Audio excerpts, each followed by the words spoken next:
thank you so much for joining us this evening to this wonderful presentation. My name is Anastasia Spramuli. I'm the Director of Graduate Admissions at Bay Path University. Just wanted to say hello to everyone here. Our topic, hot topic tonight is trauma-informed based school therapy. And our guest speaker is Dr. Nicole Newell. Dr. Newell is an experienced OT specializing in pediatrics and school-based therapy with expertise in autism, sensory integration, trauma-informed care, and managing therapy teams. We have a lot of material to cover tonight, but we'll make sure to have questions at the end. If we don't get to that, please do not hesitate to email us, and we'll be more than happy to answer any unanswered questions. And without further ado, I'm going to have welcome you guys to our presenter, Dr. Nicole Newell. Welcome, Nicole. Thank you for having me. Can you hear me on my audio? Yes, yes, we can. All right. Let's jump right in it, right? All right, you have my slideshow? Yes, yes, ma'am.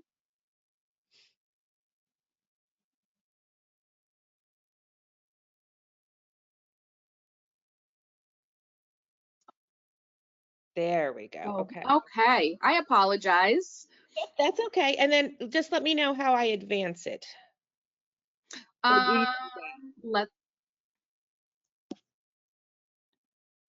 So be very patient with it. When you use, I'm going to give you permission, so just be patient, just one click at a time to advance. Okay.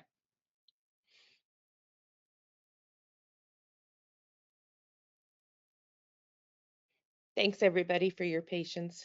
Gotta love technology.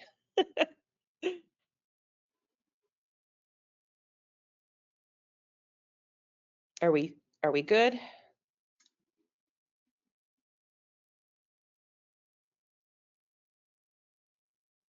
Think so.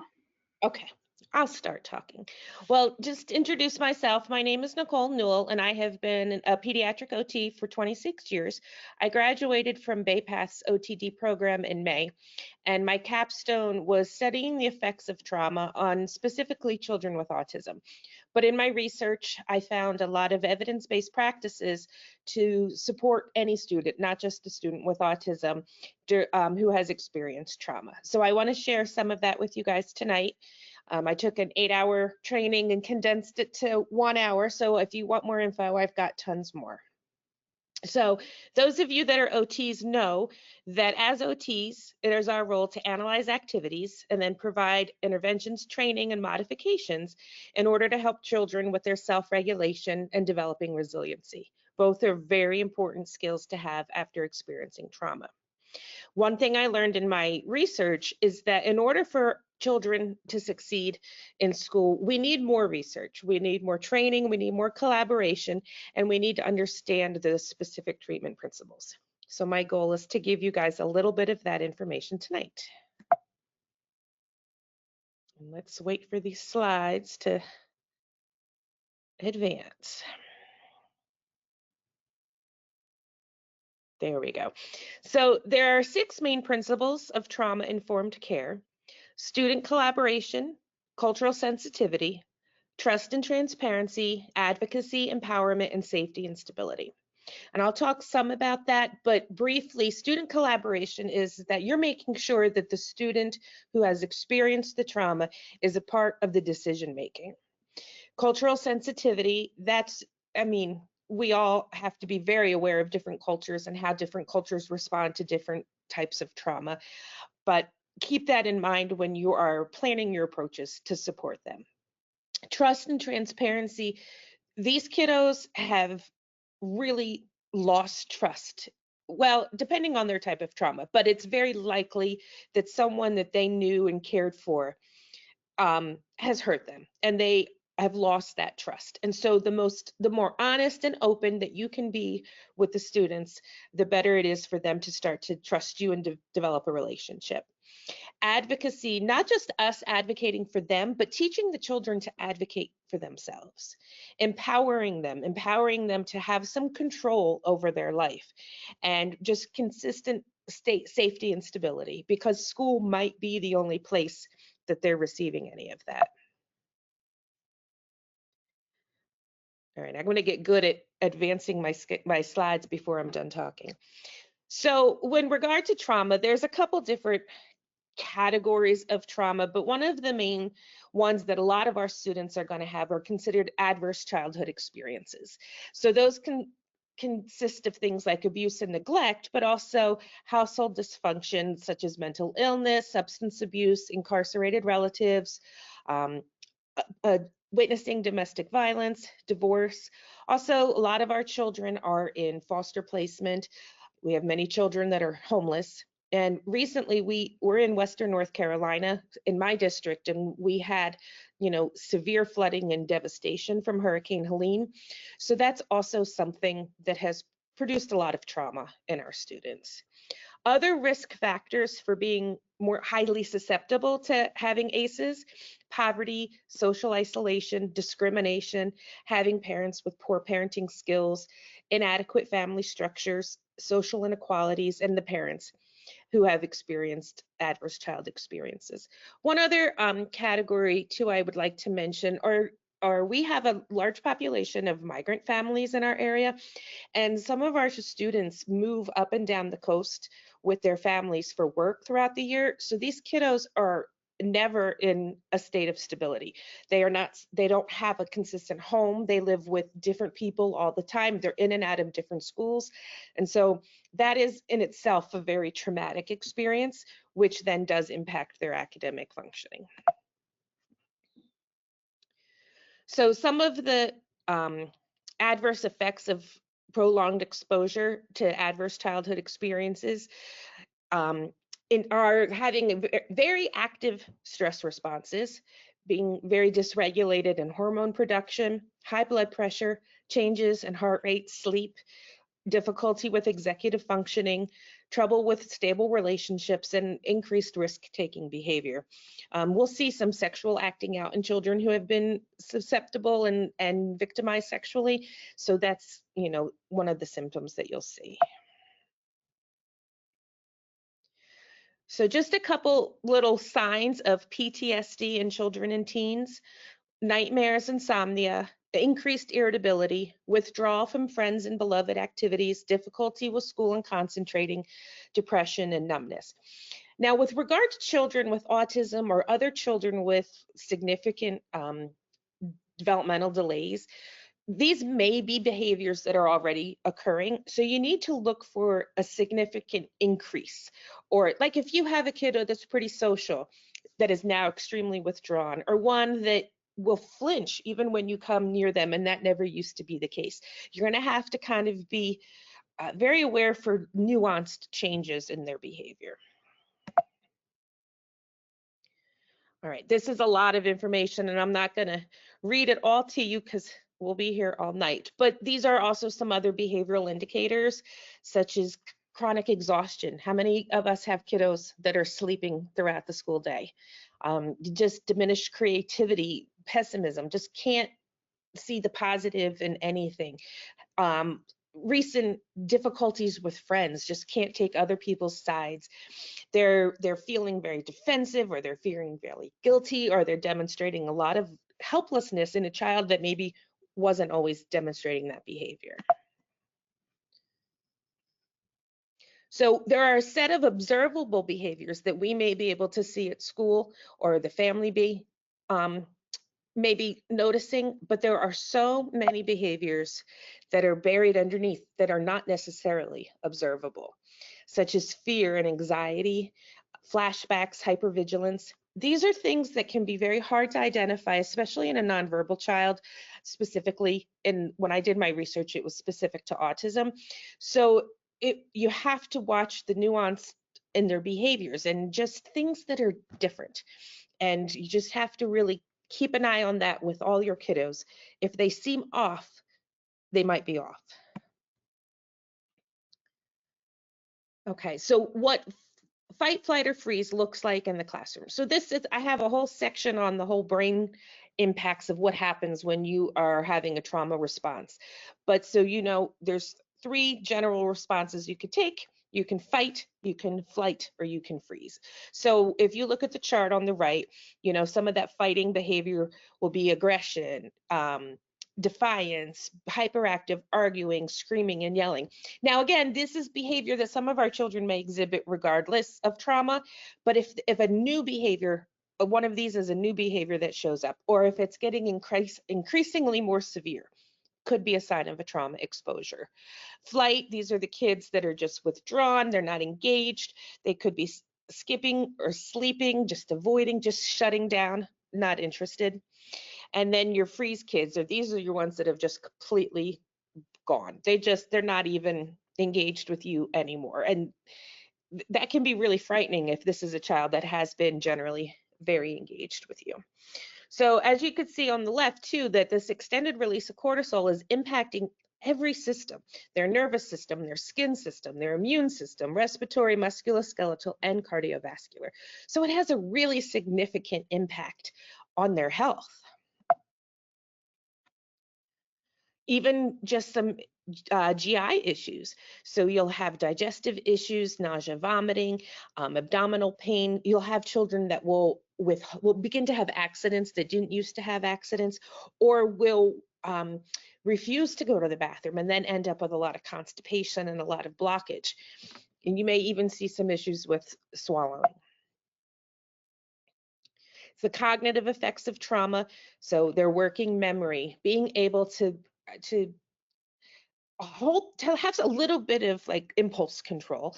Their problem solving, this could be kiddos that used to be much more independent in problem solving, and now it's just a little task just sets them apart. And you guys can think of that in your own life when you're going through a very stressful situation.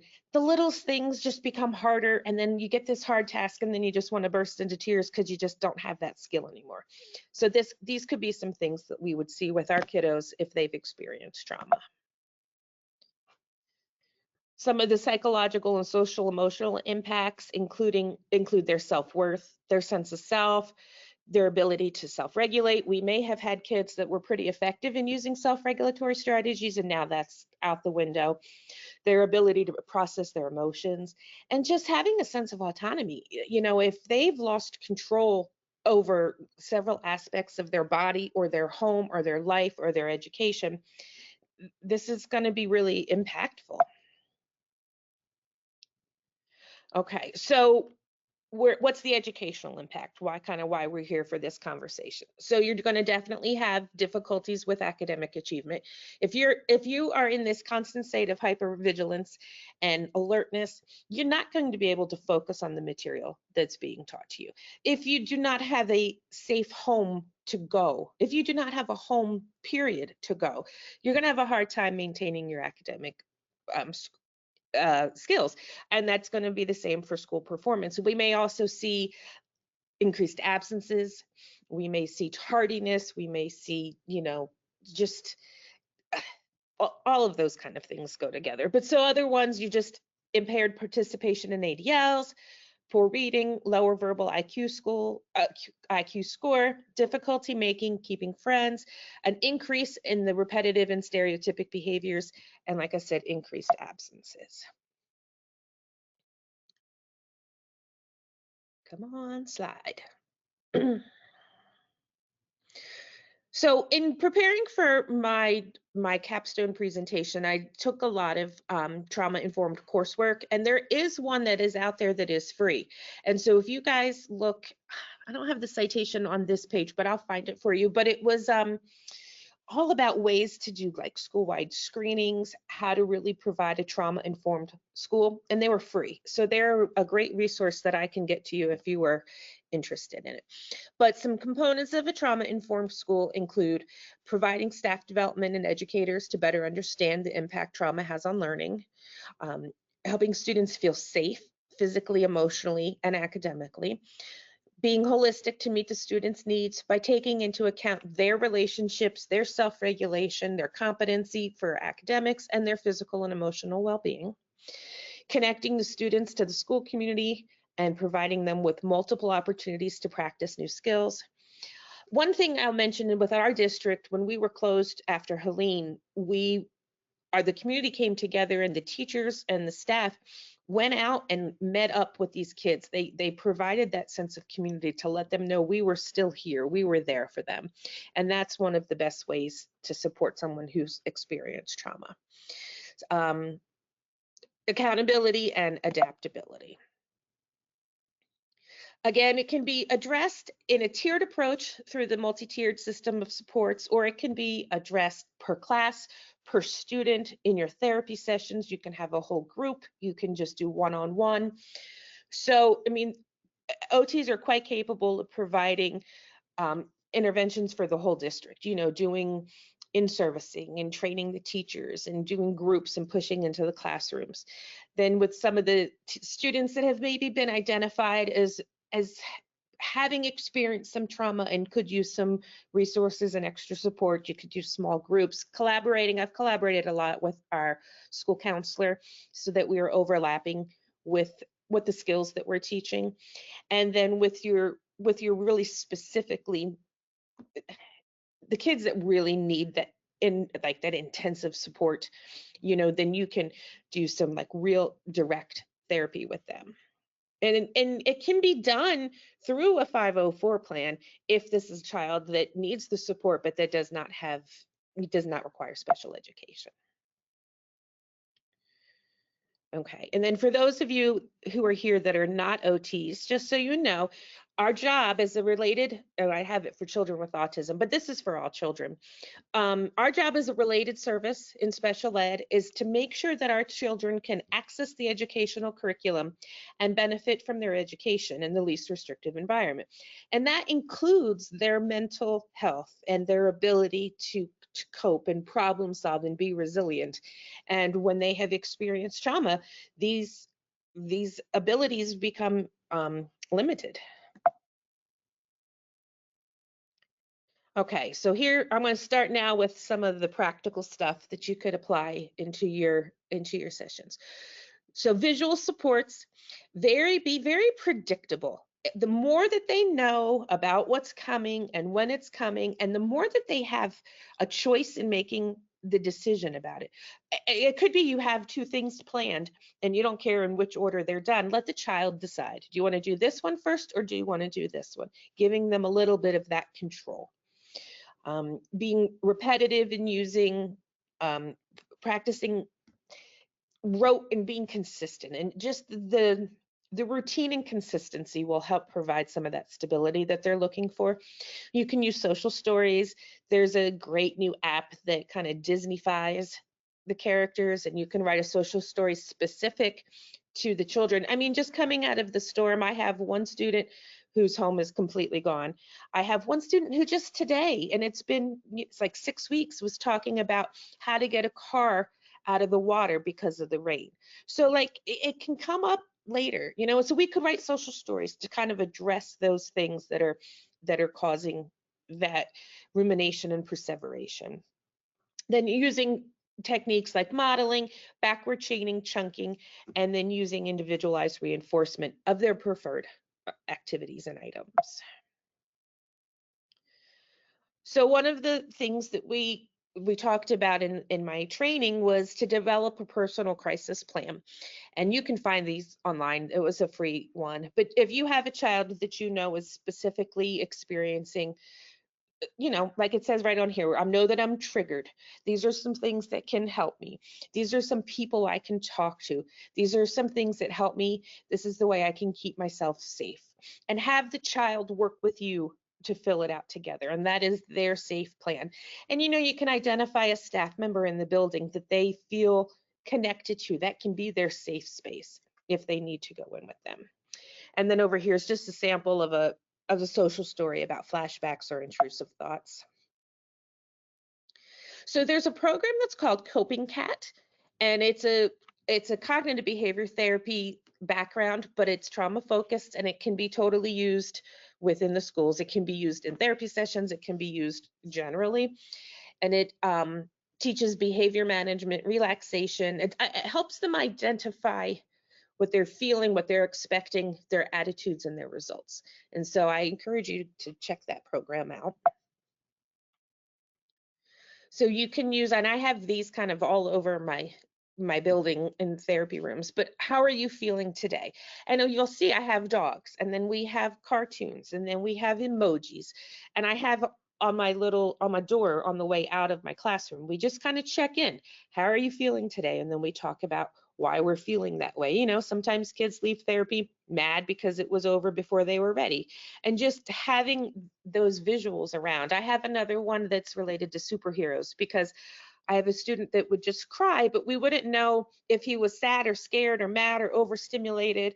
And then we taught him that each superhero had a different emotion. And when he would get upset, he could give me the superhero so I would know if he was mad or sad. And so you kind of have to be very creative and customize it to the children and their preferences, but having abilities to do emotional identification is really important. So here's a lot of this stuff you can find online. You can find it on Teachers Pay Teachers, but just over here, the clothespin freebies, and I have a link to these resources in the back. But you just kind of clip on how you're feeling today, something that they can put on the side of their desk. Then there's self-regulation based on how they're feeling. Angry like a lion, sour like a lemon, that you're angry. Let's see, I think one more. Okay, so now then if you look out, I think at the bottom, I can't read it, but it says where they are, where I got these from. But having a helper squad, you can identify a helper squad within your classroom. You can identify a helper squad within your groups, within your building. And, there's the different characters that each participant can assume. Doing some morning greetings. I have this right outside of my classroom. And it's a great way to work on social skills, but it also gives the child a sense of control because they get to decide how they want to say hello. It respects their boundaries, but it's also refacilitating attachment and relationships. My room is next door to our English as a second language teacher, but she apparently is fluent in many, many languages, and the students get to come in and pick which language that they would like to say hello in. So she speaks German, or she's speaking Chinese, or she's speaking Spanish or English, and it's the same principle. It's giving them a sense of control and developing that trust in that relationship. So in my preparation for my my capstone, I had to look and find a lot of the evidence-based treatment. But also I attended a course that was run by Sheila Frick, and it was I can't remember the exact title off the top of my head, but it is a trauma course. A lot of the activities that she does are ball work, but they can be done if you have the space within the school or within the classroom that works on a lot of that core and breath that's really important to help them kind of reset their central nervous system. So it includes releasing their muscle tension, heavy work paired with breath, rhythmic entrainment, and then different types of music. So rhythm, there was a fun activity that we did where we were just clapping to say each other's names. And I know a lot of teachers will do this when they are teaching phonics and teaching new words. But anytime that you can incorporate rhythm into your session with a child who has experienced trauma, it's grounding and it's repetitive and it's consistent and it's predictable. And it is something that can then help them kind of self-regulate. And Sacred Earth Drums is a CD I've been using for 25 years, and it's just very calming, very organizing. You can put it on in the background, and it just has like some birds and some drumming, but it is very grounding. And the kids all seem to really, really like it. So working on breath. So one of the fun things that we do is kazoo conversations, and I have a box of kazoos right here. And you just give each other a kazoo, and then you just talk to each other through the kazoo. And it's hard to understand what anybody's saying, but it's funny and they like it. But it works on a lot of that functional breath. And as we know, breath is regulating and can help, kind of realign your central nervous system. doing bubbles, blow pens. I don't know if they still have them, but I used to have markers that you could blow the markers and it would spray the paint. We would do a lot of painting that way. So anytime you can incorporate breath. Straws with pom-poms to race them. We'll put tape on the desk and you can kind of blow the pom-poms off or put them in a circle, and whoever can get all their pom-poms into the circle first. Fogging up windows, like that, and then writing. Anything to get that breath going. Yoga. So there, I did find a research study, and they found it was specifically with children with autism, but that they found that after the 12 weeks of yoga intervention, the control group demonstrated a significant improvement in their ability to self-regulate and to just kind of attain that just right state. So incorporating yoga into the classroom is great too. I don't have the slides in here, I don't believe, but Go Noodle is a great resource online. I mean, some of their videos are very alerting, but that's not necessarily a bad thing, especially for the child who is in a state of freeze or shutdown. But there's a lot with rhythm. So really using that music to get the body moving, to get some rhythm, to get some heavy work in is very regulating. Excuse me. I'm not going to go into this because this is a whole other like 3-hour topic, but definitely check out the polyvagal theory by Dr. Porges. There's a lot of strategies about how addressing the vagus nerve can really help. There's like just some simple stretches and activities, where you position your head and then you move your eyes. Way too much for me to go into now, but it's definitely been found to be really helpful. On that note, one book that I highly recommend is The Body Keeps the Score. There's several sections of some really great activities to use when working with someone who has experienced trauma and using the body to kind of your body retains that experience even if cognitively you have blocked it out. It could be a smell, it could be a sound, it could be a touch, it could just be a posturing or a positioning that brings that trauma right back. And so it could be so unexpected, and the child could be so unaware of what's even doing it. So really helping the body kind of work through all that is super helpful. Body movement and activity is super important for working through some of the trauma responses. Okay, so some other strategies promoting self-regulation. This is something that we do with a lot of our students, but you may need to teach new ones. It may be time that those strategies are no longer working and we need to teach new calming and alternate behaviors. Again, helping them identify and express their emotions, and working with them to help them identify a safe place and a trusted adult. And then you have to walk a fine balance with these guys too, because sometimes they'll want to escape a difficult demand in the classroom to get out and to go be with that trusted person. So you have to, use your judgment. And if it's a matter of, well, then you just take this work with you and you can go work on it in there. You just have to kind of be quite aware of the manipulation versus the actual trauma response. So a couple programs that I would think most of the OTs are familiar with is the alert program, also known as How Does Your Engine Run? And this is a great program. I have a little speedometer in my room that has like a turtle and a race car or something. And they love to check in, and their engines are usually always fast. But we talk about how to get our engines just right and what to do with our engines are being too slow. And so when you think back to that flight, fight, or freeze, you can kind of put an engine level to that. And if you're in a fight stage, your engine is running really fast. And so let's do some of these activities that will help your engine be just right. If you are in a freeze state, then your engine is running really slow. And so let's do some alerting activities that will help your engine to be just right. It's a great program, and it's very customizable, because if you have kiddos that are very interested in specific shows or characters, you can make them all work to something that they're interested in. So then a slightly higher level program that also works on the same thing is the zones of regulation. So this is much more correlated with emotional responses versus activity level. So like if you're in the red zone and you're feeling very angry, or you're feeling very mad, or you're the yellow zone because you're scared, it's the same concept, but again, like with a more of a cognitive component to it. But you can play, there's lots of games out there too if you look online, and even just like zones of regulation, Uno and Twister. There's a lot of ways to integrate it into your session, but that also gets the body moving.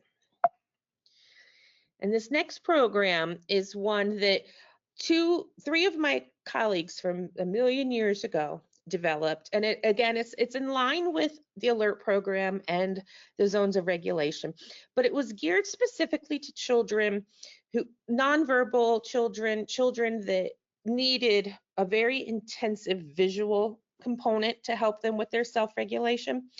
And it's an excellent program, and I've done training on it, but it teaches them to like recognize their clues. And like the therapist will say, well, you're chewing on your pencil. That is a clue that your mouth needs something so that you are ready to learn and play. And then it helps them, like then there's a poster with mouth images, and so they'll have gum, or they'll have chewy tubes or pretzels, and it's teaching the children to recognize those clues and then to pick those strategies. And then once they're consistent in that, it generalizes it outside into the classroom and into the home and into the community. So it would work great with children who have experienced trauma. Okay, just some little strategies to consider: giving advance notice of fire or lockdown drills. I mean, we do an occasional tornado drill here, but given what we just experienced, that could be something that could be very triggering for some of our students. Be sure to provide a lot of movement and sensory opportunities, and examine aspects of the environment that might be dysregulating. So if the cafeteria has all of a sudden just become too dysregulating, too upsetting, too triggering, then talk with your team about finding a different place for the student to have lunch. I know at our school we have like lunch bunches, and they eat in different small groups throughout the building. That might be something that would benefit your student. Within the classroom or within the building somewhere, creating safe spaces and calm down corners. So there is research that has proven that sensory spaces, for them to use self-regulation strategies, and having these spaces across environments is really effective. But it's not to be used as a punishment. It's not a timeout. It's a, does your body need to go into the calm down corner? And for them, again, to advocate to you and say, I need a little bit of time in the calm down corner. And you could fill it with, you know, anything: bean bags, blankets, pillows, comforters. We also have some calm down kits, and there's great strategies. You can go to the dollar store and get all kinds of little calm down kit ideas, such as coloring books, word searches, the little tiny mini games. They have those little fake Lego sets that you can do, different little fidgets, journals, where they can write in the journal, any of those things. And then again, there's another website that talks more about some great strategies. And then you can see the picture, kind of how to set up a space for your calm down. Taking some brain breaks. So again, there's visuals that are out there online that you can do with the class. You could put a strip on their desk. You can put them on popsicle sticks and they can just choose one. You can roll a dice. Again, this is when Go Noodle is great. And getting the children as much opportunity to make the choice as to what they get to participate in is super helpful. Okay, doing some mindfulness activities. So again, these were all located, Tools to Grow OT, as they have all these posters that you can put within your classroom. And then there's Brain Gym. That's kind of an old school OT program, but that's out there that does a lot of that same kind of body work and mindfulness. Again, this comes into the yoga. There's like things that you can print and trace, and like you take the deep breaths as you trace around, or you color. Just Google it. There's a bazillion cheap free worksheets that you can use and print out, and you can laminate them, and then they can color them with dry erase, and then you just wash them off when you're done. Excuse me. So with regard to I broke these categories down into like the trauma informed care approaches. So one of them is psychoeducation. So it is teaching them about managing conflict, how to initiate their conversations, how to manage their conversations if they're feeling triggered, accepting criticism, and building peer support and relationships. So you can contrive some of these situations. You can do them in games. You can do them with little scenario cards, kind of like charades, and actually I think that will come into one of the next topics that I have, role playing. So there's a lot of ways. So if they don't want to role play personally, feeling sad or feeling scared or a bad experience, then they have to become Batman. And what happens if Batman's Batmobile crashes? Or what happens if, the Paw Patrol airplane doesn't fly? And then they have to act that out. So it's giving them an ability to step out of themselves, but still kind of address that emotion. And so here are some examples of situations that they could, respond to. And then trauma drama. Google this. There's a great YouTube video that I used that really just helps. You get these like ridiculous scenarios and then you have to act them out. And I have in my closet here too, dress up clothes so that they have an opportunity to be, a firefighter who's really, really mad because, I don't know, you just kind of set up these situations and the kids just have a good time. They don't necessarily realize that they're working on their own skills, but you're giving them a lot of opportunity to kind of express and deal with those emotions. Okay. So again, just teaching them about how different people respond to trauma.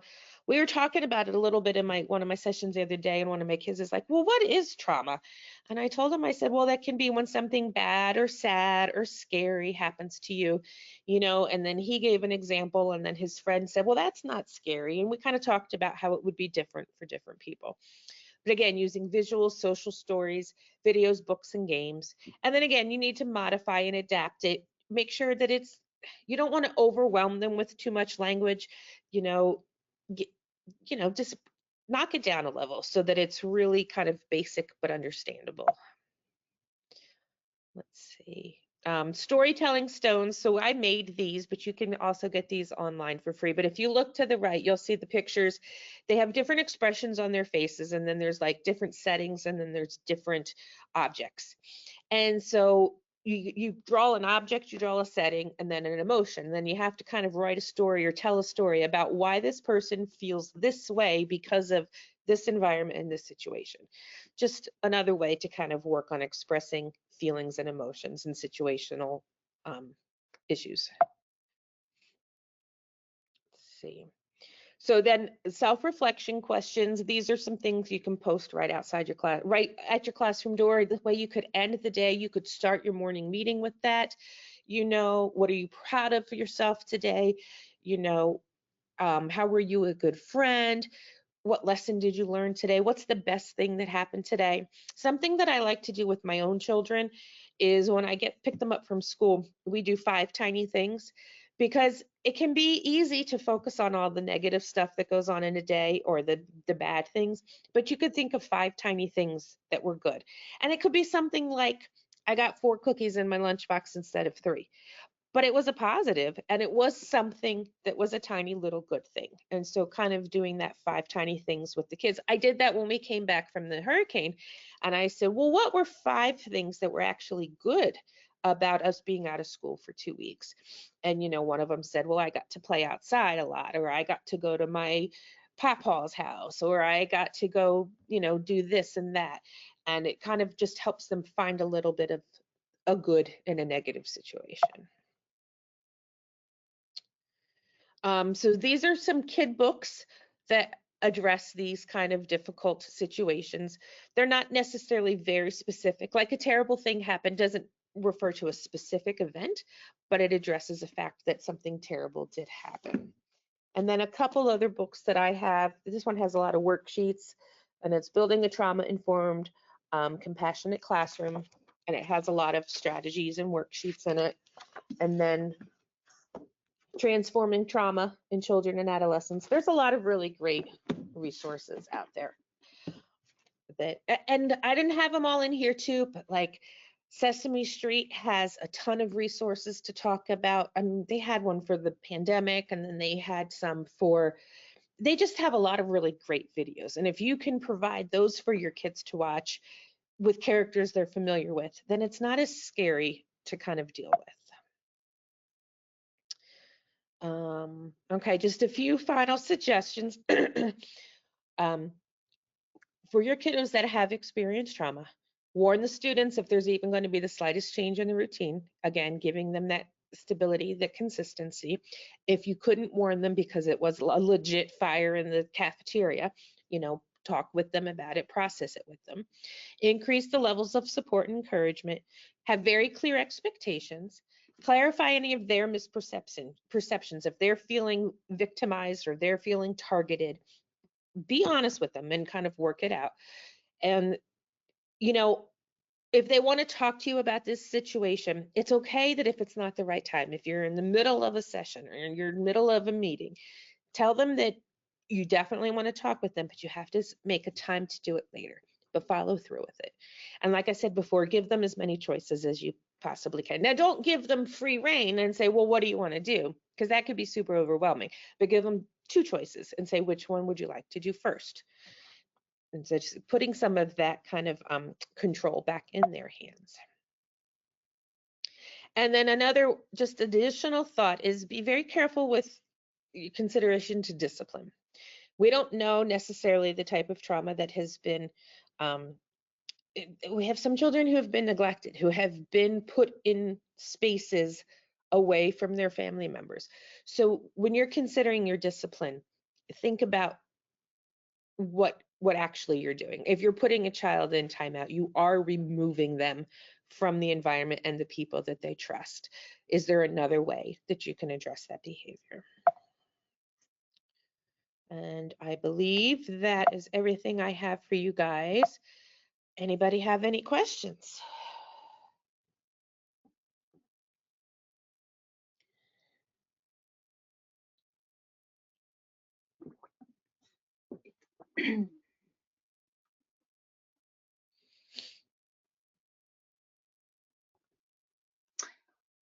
I would love to know the name of the app for social story that was that you were mentioning earlier. Oh, okay. Give me a minute. I will find it. I have to go into my meeting minutes to find it.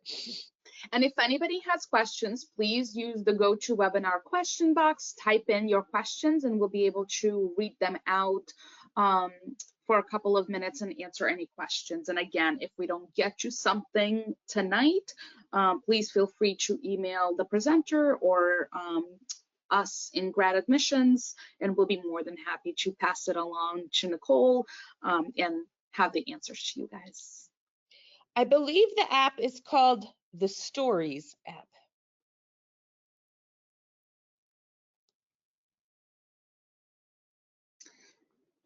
And then somebody else is asking about sharing the presentation slides, and we absolutely will. We will send out this recording with the presentation, so you will have that. And again, we do apologize for the technical difficulties that we were experiencing earlier. What trauma-informed evaluation tools or screen do you suggest that we can include in our assessment? So that is an awesome question, and go invent one because there is nothing great out there.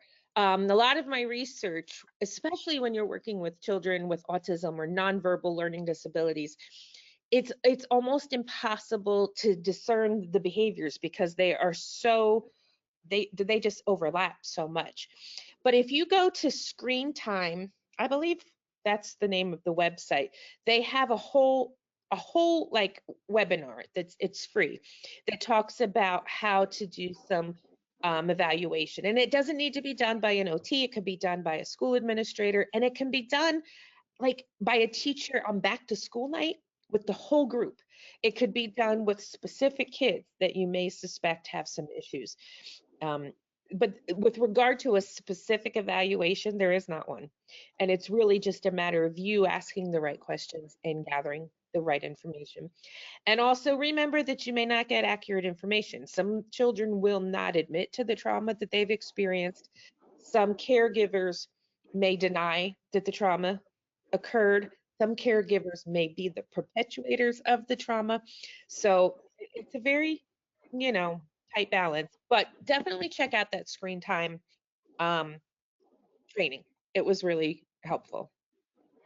Another question is, do you typically use these strategies across the board with your students, or do you, if you feel there's a particular student you would work with?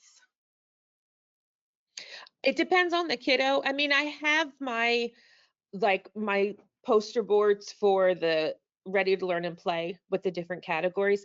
And I have some children that I very specifically use it for. And then it's up there for my other kids who just like to have the visual when they're getting to pick some things that help their bodies.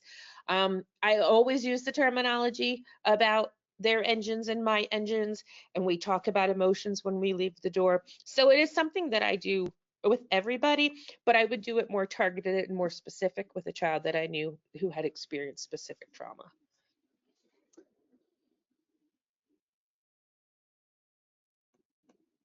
And I don't know if we need more info, but how is the service delivered? Through the IEP? Do you write goals for it? Are you allowed? I don't write goals specifically for trauma, but I will write goals specifically for self-regulation and self-coping. Um, and a lot of times I'm not providing the therapy already just because of the trauma. If they're a child that I don't see who have experienced trauma, then I will collaborate and work with the school counselor about integrating some activities, or I will push into a whole class and do just a whole class activity. But no, I don't write specific goals about that trauma specifically, but I will write goals about self-regulation and self-coping. Another question is, how do you implement it with nonverbal children? Oh, well, that's what my entire capstone presentation was on. It depends on like implement what specifically. Can you, I don't know if you can elaborate on your question.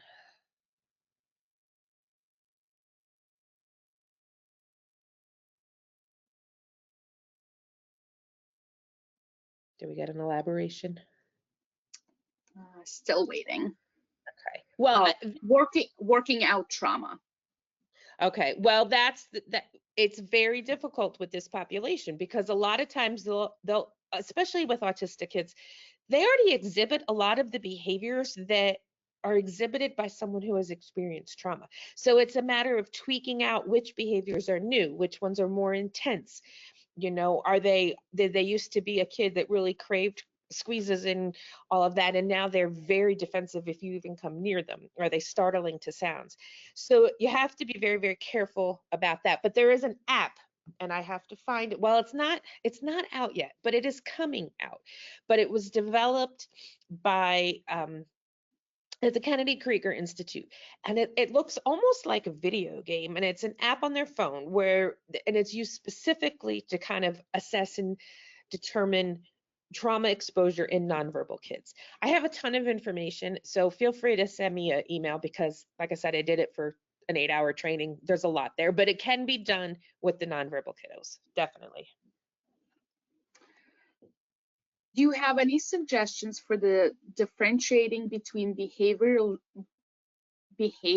related to trauma versus sensory processing challenges during OT evaluations?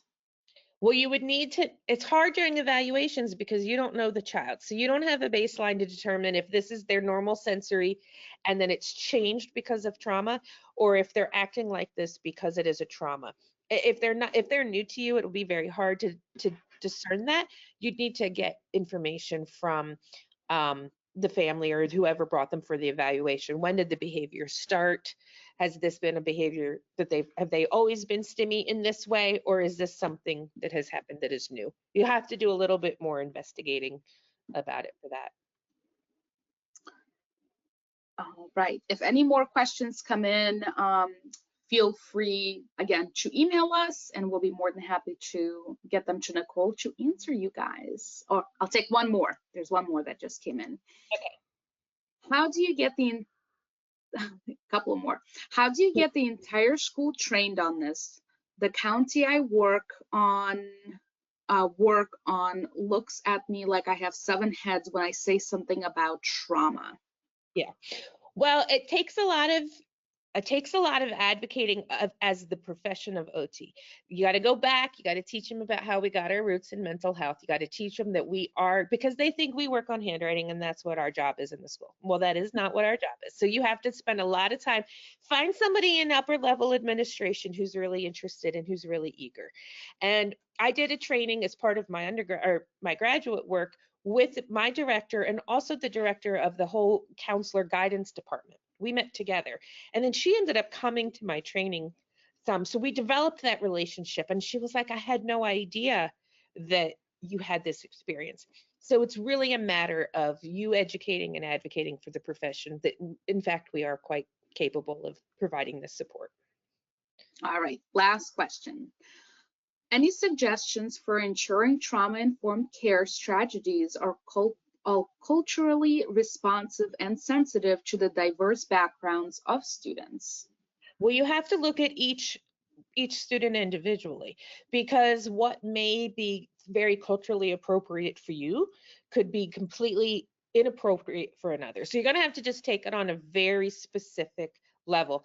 And you need to get to know your child, you need to get to know their family or their caregivers, and really kind of work out these strategies. That's where the collaboration with the team is so important. And if you don't have the ability to like talk specifically with the family, the teachers know those families too. So really talk with them and kind of hone out any cultural insensitivity that you might be biased against unintentionally.